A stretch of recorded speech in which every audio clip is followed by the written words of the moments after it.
विस्थापन, जैसे ही ये आप शब्द सुनते हैं आपके चेहरे पर सिकुड़न आ जाती है।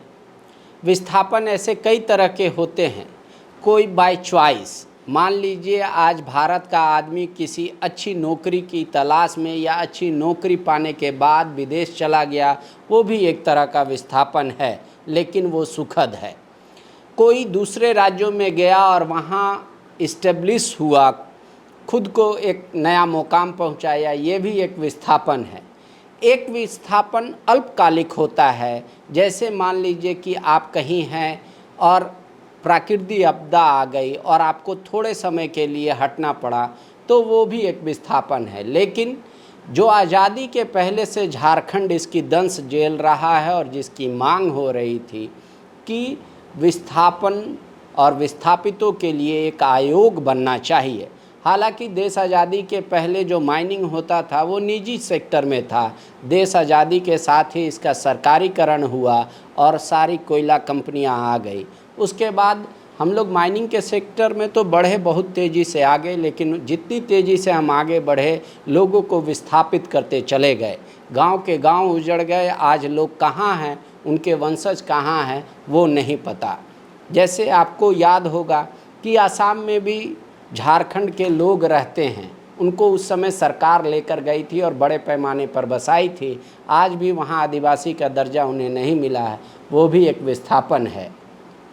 आज जो सीसीएल माइनिंग सेक्टर में किसी भी कंपनी या किसी भी कारण से डैम का निर्माण हो या कुछ हो, इसके साथ जो विस्थापन होगा, अब इसकी सुनवाई के लिए एक आयोग गठन करने जा रही है राज्य सरकार। इसको लेकर इसकी जो नियमावली है उसको आज मंजूरी दी गई है झारखंड कैबिनेट में।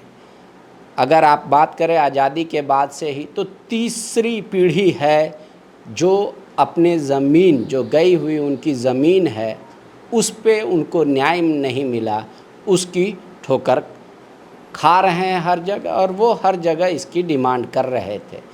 तो बहुत वर्षों का डिमांड आज झारखंड कैबिनेट ने एक तरीके से उस राह पर चल दिया है कि अब वो डिमांड जल्द ही पूरा हो जाएगा। राज्य में विस्थापन आयोग का गठन हो जाएगा। ये आयोग क्या क्या करेगा, कौन इसके सदस्य हो सकते हैं, कौन इसके मेंबर हो सकते हैं, कौन सचिव रहेगा, लीगल हेल्प कैसे मिलेगा, इसी पर हम बात करेंगे। हमारे साथ हमारे सहयोगी जितेंद्र कुमार हैं। सर, ये तो एक बहुत वर्षों की मांग, आप ऐसे कह सकते हैं, पूरा होता दिख रहा है। आज जो नियमावली इसको लेकर जिसको मंजूरी दी गई, क्या वो हर बारीक से बारीक चीज़ को ध्यान दिया गया है कि जो विस्थापित है उस आयोग से अपना अटैचमेंट जोड़ पाएगा? देखिए, इसमें दो तीन चीज़ें बहुत स्पष्ट है और इसको समझना होगा। अभी विस्थापन आयोग के गठन और इसकी नियमावली की स्वीकृति मात्र से विस्थापितों की समस्या का समाधान बहुत निकट भविष्य में संभव नहीं दिख रहा है। अब क्यों नहीं दिख रहा है? तो विस्थापन आयोग को कोई ऐसा अधिकार नहीं दिया गया है किसी दंड लगाने का या किसी योजना के कार्यान्वयन का। ये परामर्शी आयोग के रूप में इसको गठित किया गया है। अब परामर्शी आयोग के रूप में कैसे किया गया है, तो इसको हम स्पष्ट करते हैं। जो इसका उद्देश्य और कार्य और दायित्व दिया गया है वो ये है कि आयोग भू अर्जन से विस्थापित व्यक्ति, परिवार एवं समाज का सामाजिक आर्थिक अध्ययन एवं सर्वेक्षण करेगा।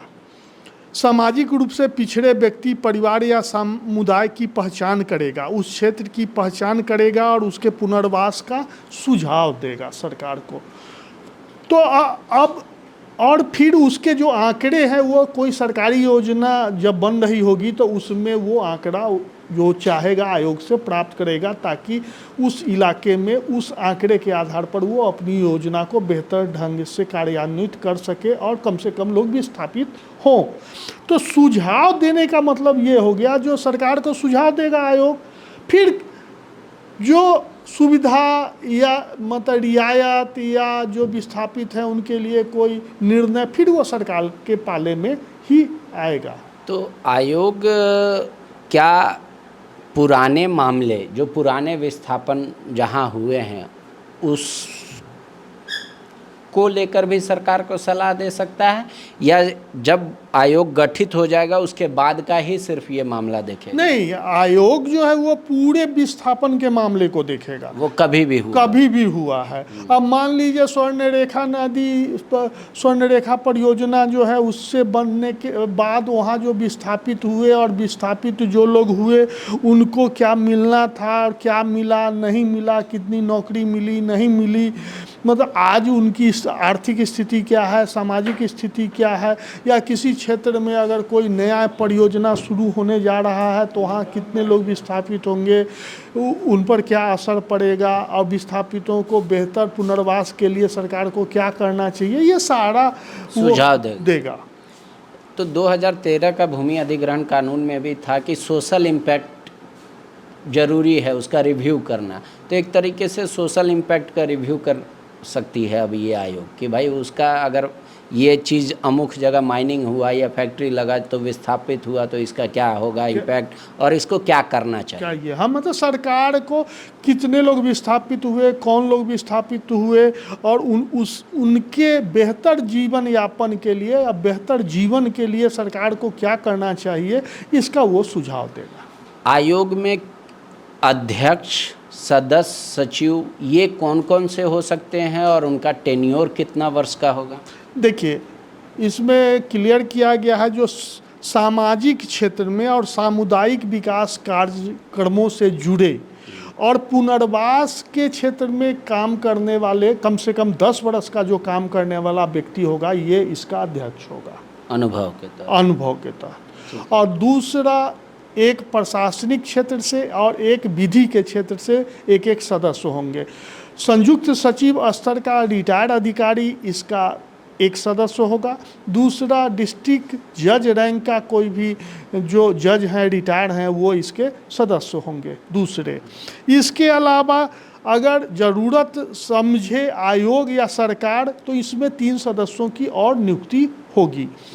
एसटी, एससी और ओबीसी से एक एक सदस्य इसमें आमंत्रित किए जाएंगे।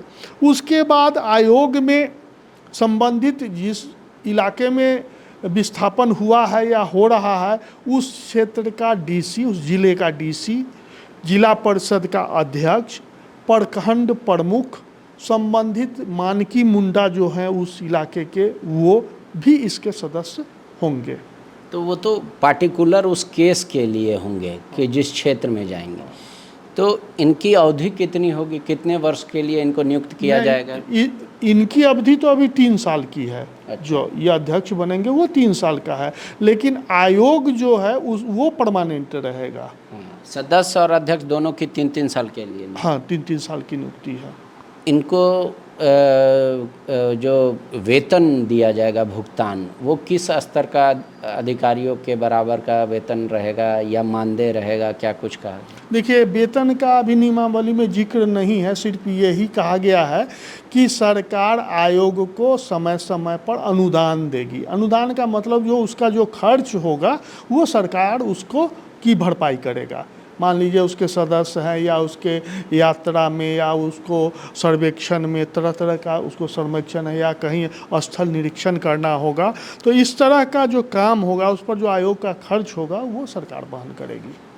तो इस आयोग के सदस्य तो हो गए कि ये बन सकते हैं, अध्यक्ष ये बनेंगे, ये मामला भी समझ में आ गया कि क्या क्या देख सकते हैं। क्या इनके पास कोई लीगल पावर भी होगा कि अगर मान लीजिए अमुक काम हो रहा है और आयोग को लगा कि स्पॉन्टेनियस रोका जाए तो आयोग तत्काल उसे रुकवा देगा, या फिर वो सरकार को ही चिट्ठी लिखेगा कि रुकवा दीजिए? नहीं, इसको खुद का अधिकार नहीं होगा जो ये किसी काम को रोक दे, किसी को दंडित कर दे, किसी को सम्मन कर दे, ये इसको कोई अधिकार नहीं होगा। ये अपना सुझाव सरकार को देगा जो सरकार को ये काम नहीं करना चाहिए, वहाँ ये काम जो है वो गलत हो रहा है या इस तरह का विस्थापन जो है वो गलत है, ये सिर्फ और सिर्फ सरकार को सुझाव देगा।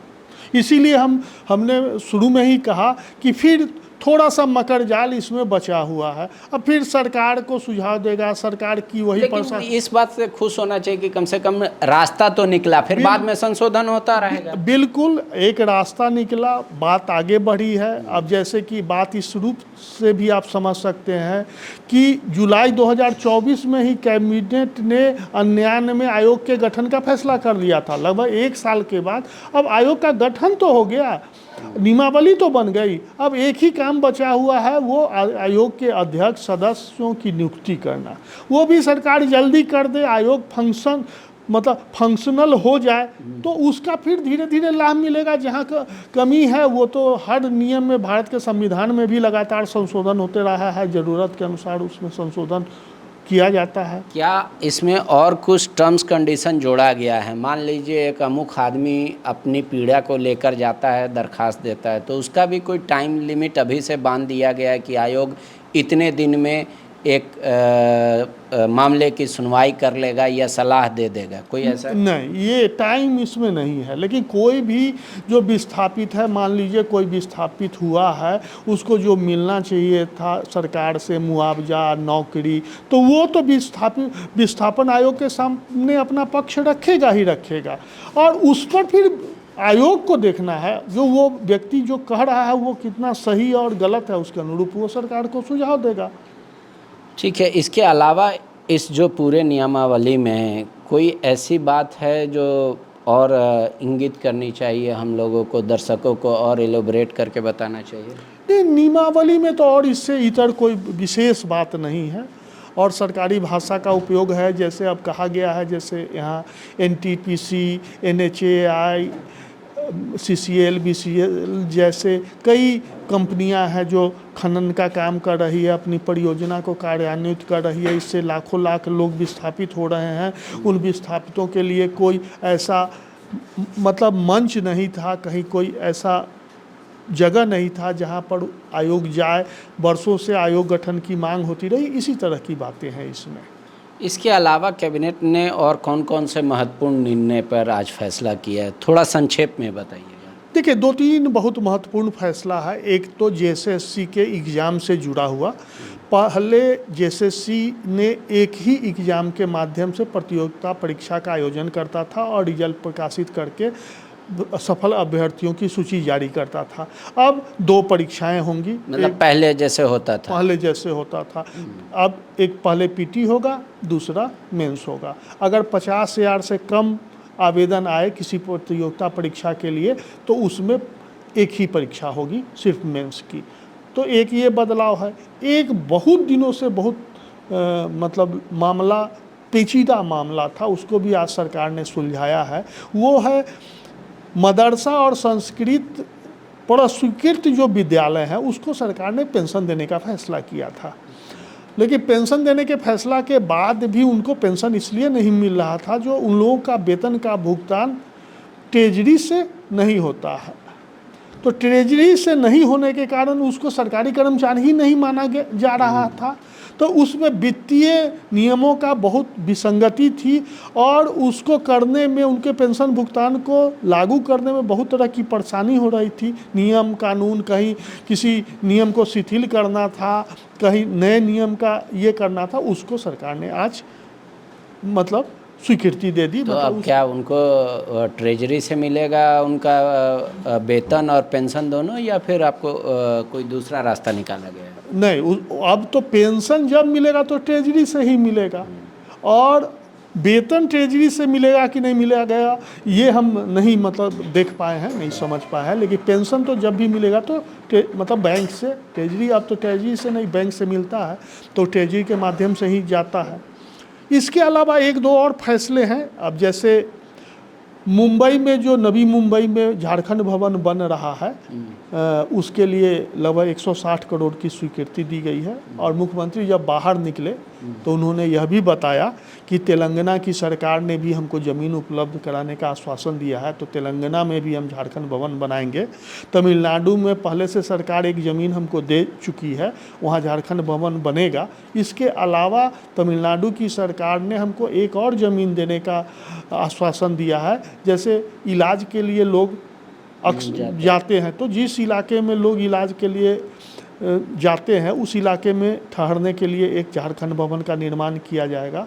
और आपको मालूम होगा जो इससे पहले उड़ीसा में भी झारखंड भवन बनने का प्रस्ताव झारखंड सरकार ने मंजूर कर चुका है। इसके अलावा एक जो और महत्वपूर्ण है गुरुजी से जुड़ा हुआ, जो गुरुजी जिस मोराबादी आवास में रहते थे उस आवास को उनकी पत्नी रूपी सोरेन के लिए आजीवन आवंटित कर दिया गया है। और कैबिनेट की बैठक में आज गुरुजी और रामदास सोरेन को श्रद्धांजलि दी गई और यह निर्णय भी लिया गया कि इनके परिवार को एक मतलब सांत्वना पत्र, शोक पत्र, मतलब उनके परिजनों के शांति के लिए एक कैबिनेट की ओर से उनको एक पत्र किया जाए। शुक्रिया। अब जो हम दोनों के बातचीत में निकला या आपका कोई सुझाव होगा विस्थापन आयोग को लेकर कि इसमें और क्या क्या इंक्लूड करना चाहिए, तो आप ज़रूर कमेंट बॉक्स में लिख कर बताइएगा। इसको लेकर भविष्य में राजनीति भी तेज होगी, क्रेडिट लेने की होड़ भी होगी। जेएमएम कहता है ये हमारा मैनिफेस्टो में था और आप देख लीजिए कब के मैनिफेस्टो में था और हमारी सरकार ने ही किया। बाकी दलों के भी अपने अपने तर्क हैं, आप देखते जाइए आगे आगे होता क्या है, लेकिन सुझाव जरूर दीजिएगा। शुक्रिया। 23 वर्षों के सफर में 17,000 से भी अधिक छात्रों ने डॉक्टर एवं इंजीनियर बनकर भरे सफलता की ऊंची उड़ान, जहां साधारण छात्र भी झारखंड टॉपर्स बनकर बना रहे इतिहास। दूरदर्शी शिक्षाविद श्री विपिन सिंह के मार्गदर्शन में मेडिकल एवं इंजीनियरिंग के लाखों छात्रों के लिए आशा की किरण के रूप में goal nation's leading institute. thefollowup.in. Like, share and subscribe. www.thefollowup.in